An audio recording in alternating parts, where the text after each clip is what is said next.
Welcome to Music and Medicine. I'm your host, Dr. Moshe Lewis. Always excited to join legendary musicians. Today we have a phenomenal songwriter who's performed with so many great artists. Lemar Hanks is just really one of those people that is a treasure to be able to have time to sit down with him, perform with Tavares, L.T.D. Great music, great songs, a great songwriting duo. Thank you, young man, so much for joining us. You're welcome. Thank you for having me. Yeah, well, I just appreciate you giving us the opportunity. We were, talking on camera a little bit beforehand and how important it is to kind of bring out the story behind the music. Yeah. And I think the biggest question people would have is, how did you actually get your start in music and then writing songs, which is such a talent? Okay. Well, it goes back to, I guess, my father who played trombone. He had a great love for music. And when I was 11, he had me start taking piano lessons. Right. So I'm, and from there, I continued to play mostly classical, like most teachers will teach. Sure. And as a result, then I started listening to R&B radio. Sure. Yeah. And, I had an interest in what I was hearing on the radio. Sure. And it started me, I started kind of formulating what I play to what I was hearing on the radio, Sure. So that's how I got started. I had a little small group called the Destinations when we were kids, and we, did little talent shows and so forth. And as a result, I got an opportunity to work with a group called the Shylights as their keyboard player. Yes, modest, small group that may still be around. Yeah, and I toured with them for at least 2 years. Right. And then left them, and a couple of months after I left them, I got with the Staple Singers and made a staple and the Staple Singers, and toured with them for probably about 3 years. So I was on the road for about 5 years. Sure. And seeing as though you are, one of those who know medicine, and we're talking about medicine. Right. When I was on the road, the road life is so hard. It is. I got to the point where when I'd go to the airport and smell the jet fumes, my stomach would just, Some people still today. Yeah. They're strong. And in my clothes bag, I'd have a bottle of Maalox and Melanta.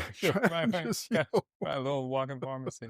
So I realized that I had to come off of the road. And I've always had a love for writing. Sure. And I got an opportunity to start writing songs with the Jerry Butler Workshop in Chicago. Right.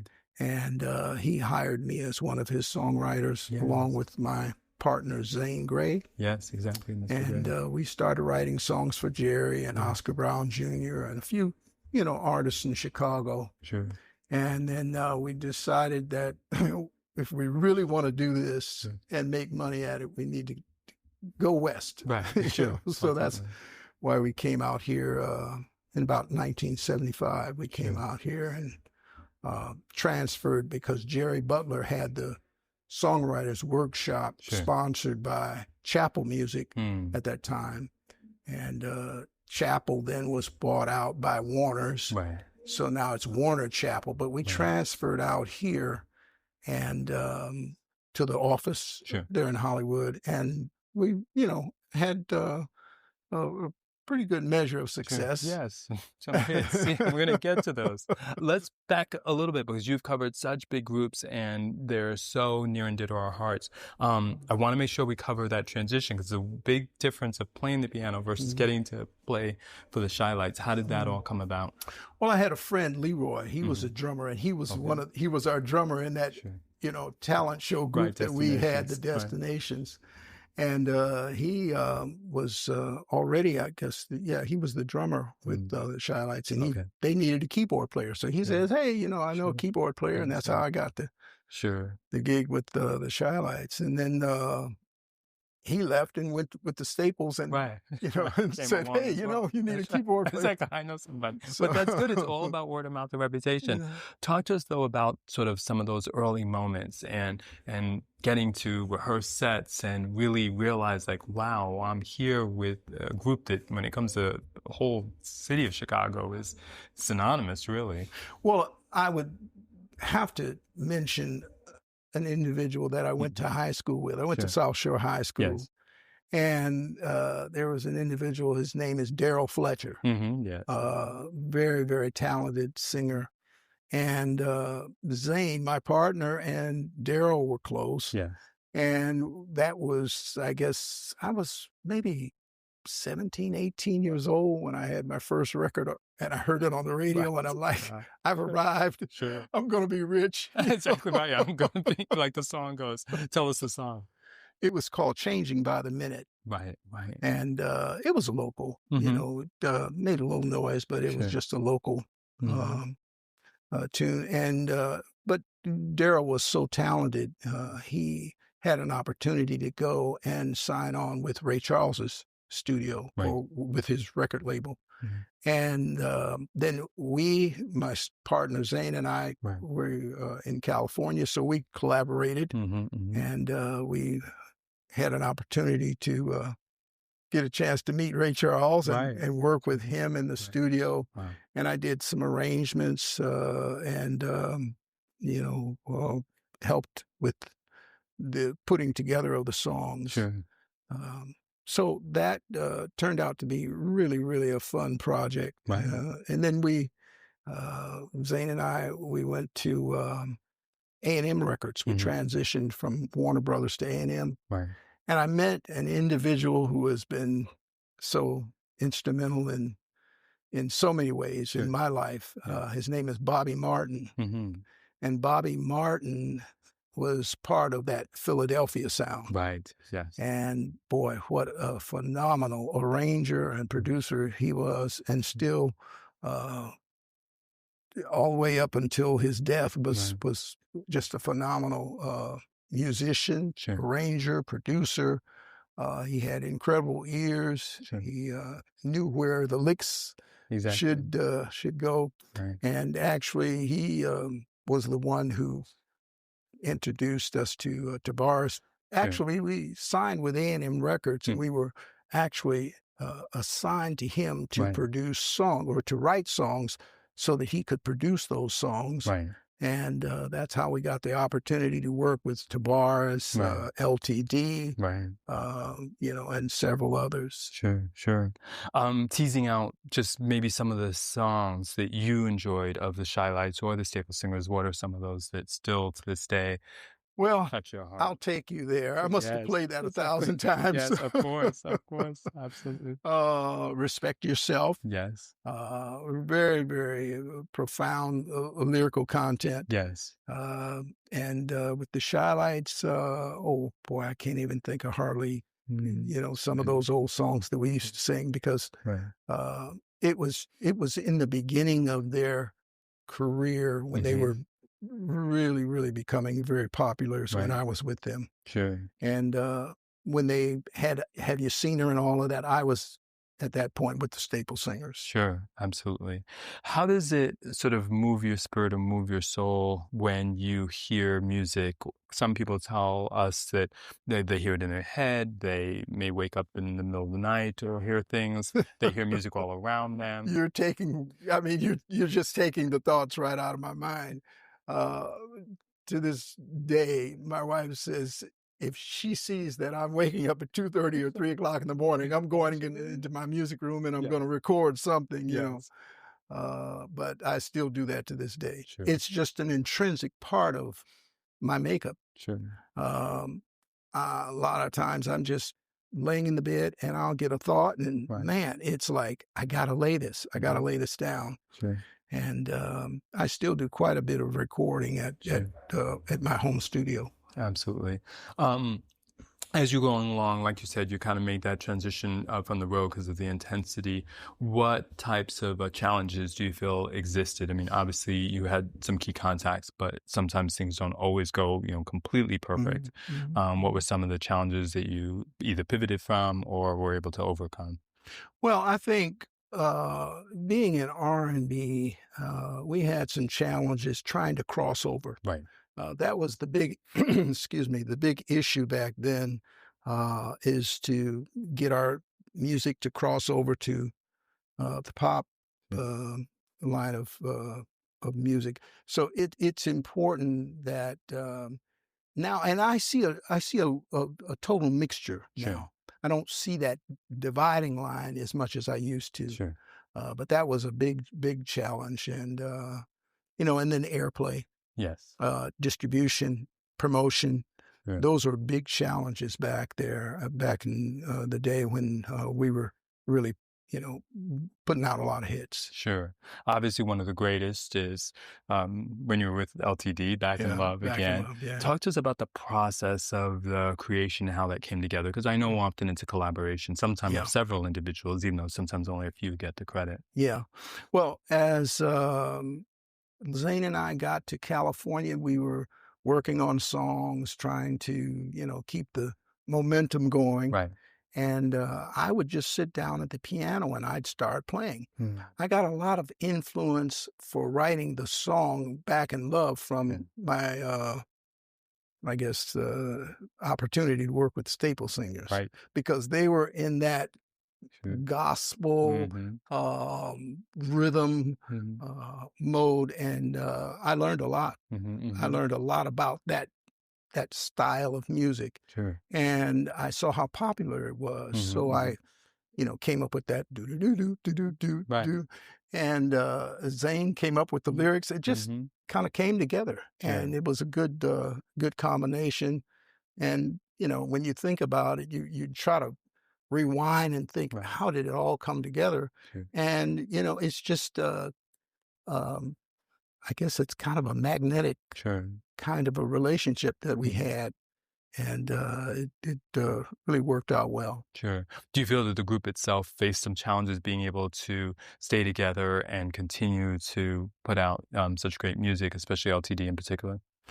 Yeah, I don't really know a lot about the history of the group in terms of, their inner workings or Right. their relationship with each other. But we know that Jeffrey Right. obviously Yes.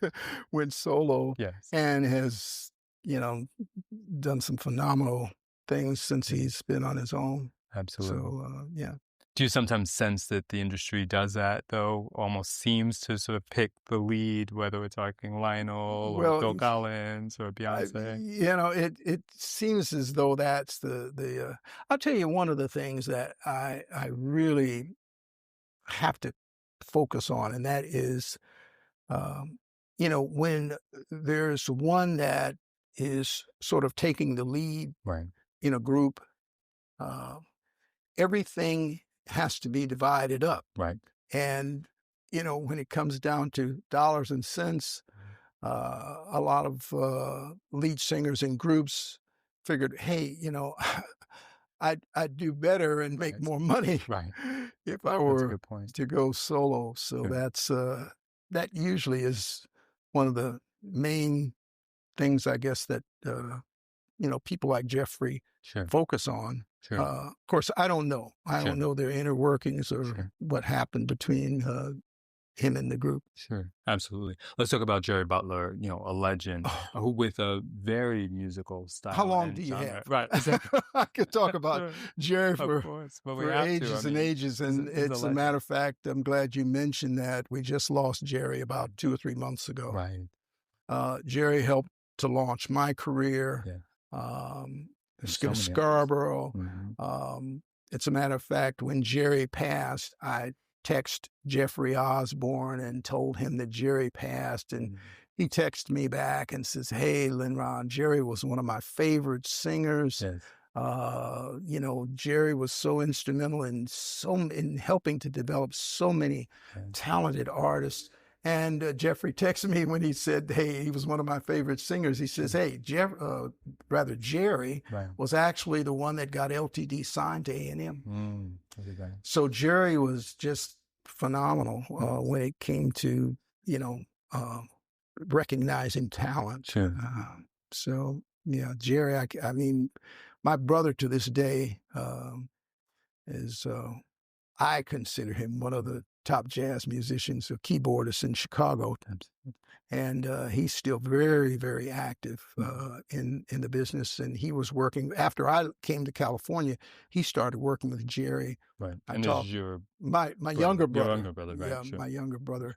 His name, I call him Lawrence, sure. but everybody in Chicago calls him Larry Hanks. Right. Sure. And he's very well known back there, sure. doing a lot of work. His wife, Joan, is a singer and does quite a bit of work with young people back sure. there. Yes. And it's just really a blessing that they've been able to help develop a lot of talent there in the kids that they're working with. Sure. It may not be possible to capture it in a word, but what do you sense is the essence of Jerry Butler's career and musicality that will long live past him? That's a loaded question. It really is. I think what you're asking me is, what was his, I guess, overall vision? And his vision was so far reaching in terms of spotting talent, developing talent. He's a great songwriter. Yeah. He taught me a lot about writing songs. I remember we would write a song or write a line, and Jerry would say, well, why is it that you're writing this, or what are you trying to say? We love you, but he'd always say, well, why? Right. Or because we were writing a lot of love songs. Sure. And those were some of the questions that he would pose. We were in a writer's workshop. Right. And really, when you think about writing songs, it's an art. Right. It's a technique to putting songs together.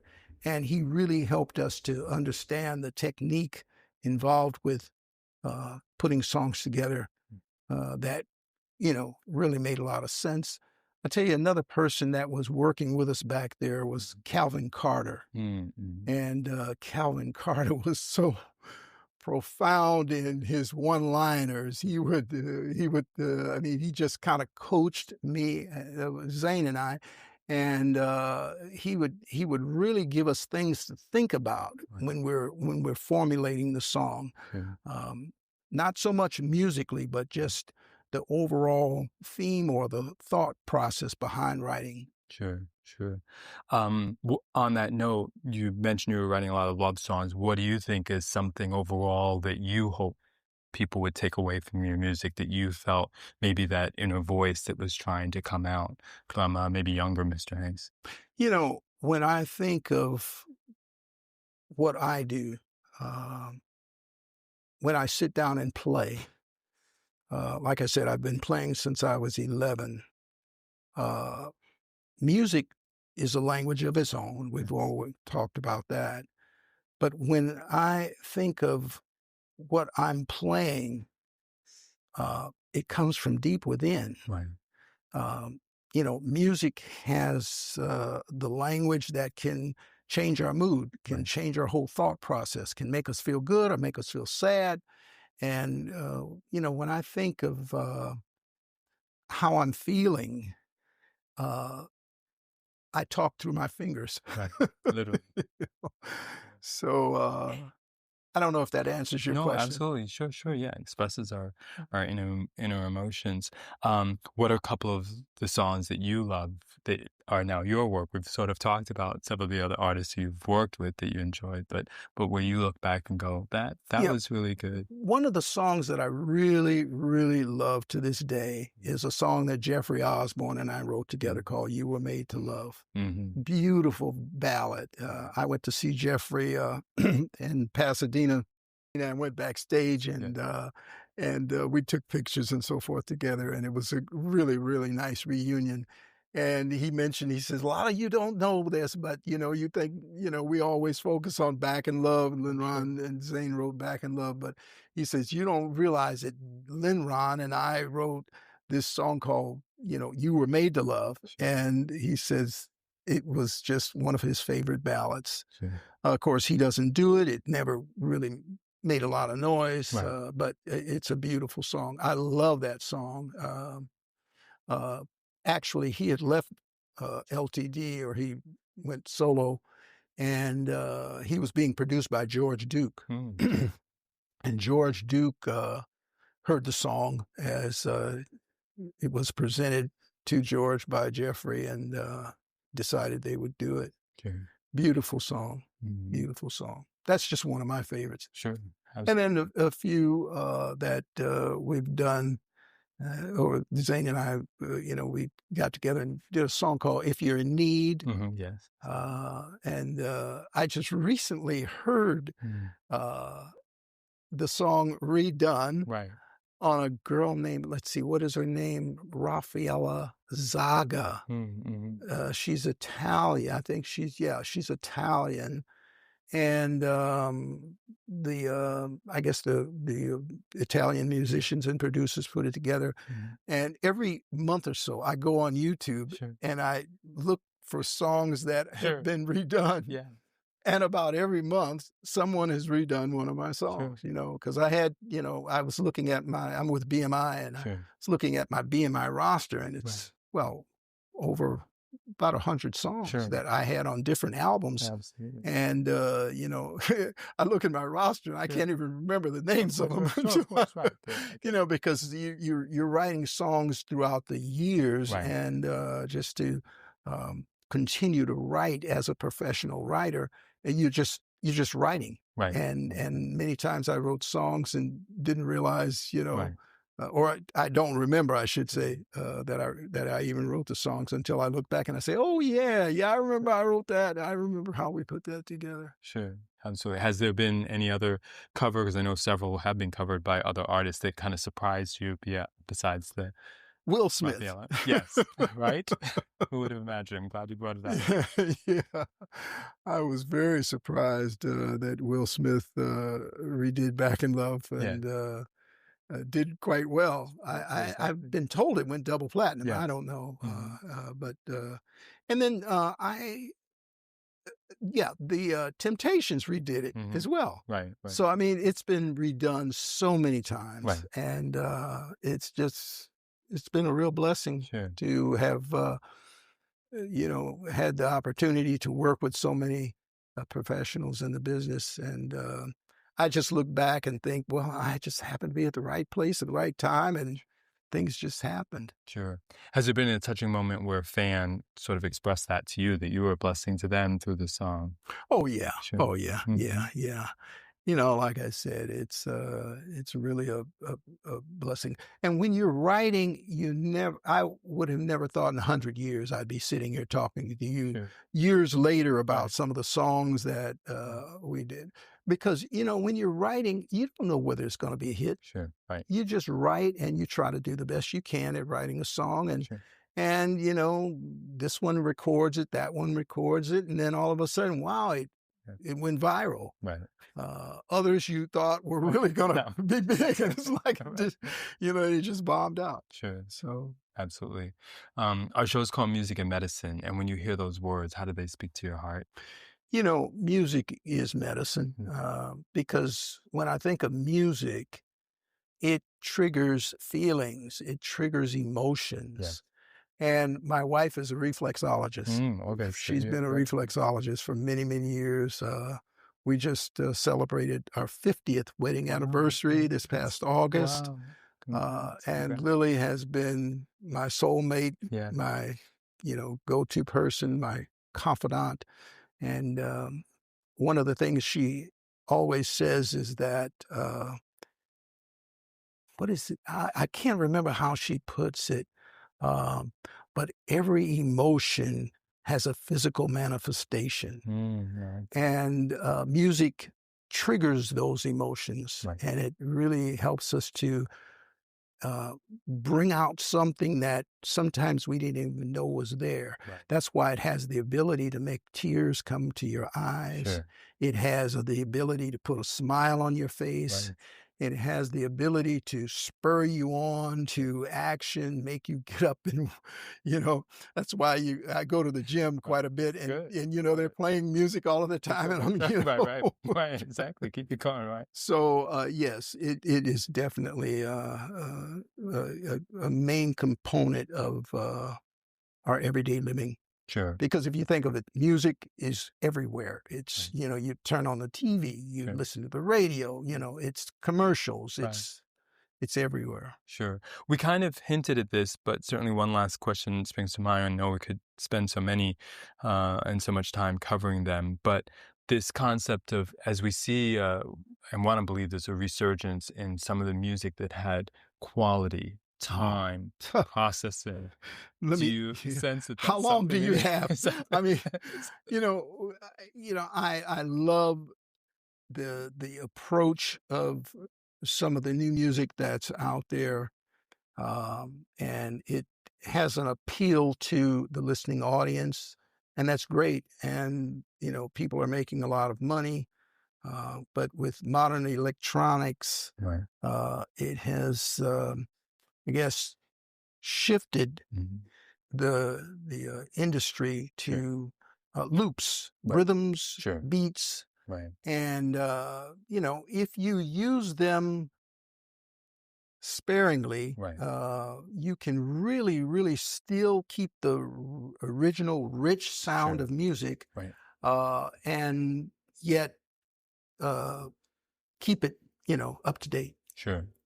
Do you sense that the entire performance, from the showmanship to the outfits that people wore to having full instruments and potentially a band performing that's communicating, in addition to the singer that's emoting, really sort of brings the audience so into the experience that, like you said, while we maybe will save a few dollars doing it all electronically, Mhm. in reality, it almost may do the artists, some of them, a disservice depending on the intensity of the song they're trying to emote, Mhm. because we've stripped down some of those elements. Yeah, Getting a band yeah. sometimes to perform, artists may not want to do that, or Yeah, we don't need to yeah. dance and sync, things Yeah. of that nature.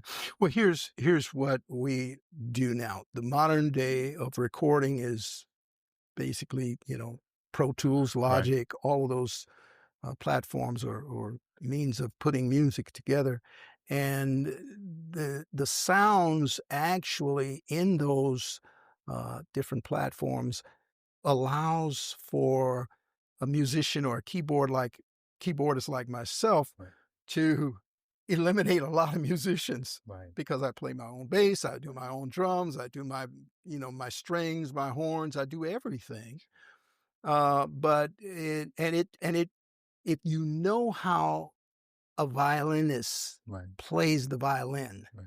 you can use those very appropriately. Mhm. If you know how a trumpet player or a saxophone player plays his instrument, you can use, as I mentioned, that method of recording very, very appropriately, where it really sounds rich. It Right. really has the deep feeling that comes here. Right. But a lot of times what I hear are, loops that just they're more mechanical Right. than they are the deep feelings Right. of emotion that really stimulate a person to tears, Right. smiling, and all of those things. Right. Mm. Do you sense that our bodies are really kind of sort of designed to a large extent respond to the natural? I'm not saying it may not be possible, like I said, but that is just, we need to really sense the vibration. We need to hear a good piece of that, especially if the song is really meant to move a person. It's one thing to maybe have them dance, which is great, have them like the song, which is, excellent. Maybe have them love the song, but in terms of really moving their spirit. Well, that's what live performance is all about. Right. That's why people still go to hear live shows. Right. Because even when they record it they record things electronically, like what I do in putting songs together with these various methods. It really embellishes the song when you hear the real drummer, Right. the real guitar player, the real bass player, and that's why people still, gravitate to live performance. Sure. As a parting message for your fans, if there's something that you wish, you hope that they take away from your music, what would that be? The appreciation for the richness, the element that touches the heart. I'm a very feeling kind of I guess all musicians, we're deep feelers. Sure. We can really, get into our music and put a lot of our heart into the music. But I just hope that those who hear my music and play my music and listen to my music will feel the heartfelt feeling that I put into it. That would be my message to those who enjoy what I do. Sure, absolutely. Well, you've certainly been a blessing to us, and so wonderful to be able to sit down and just sort of walk down memory lane, so to speak, and just appreciate not only the work, but the experience. I mean, the age of 11 to now, maybe just a couple of years later than that, to really dedicate your whole life to the craft and perfecting it. I think we're the beneficiaries of it. So we thank you immensely. Thank you. Sure. A All right. pleasure. Sure. Enjoy.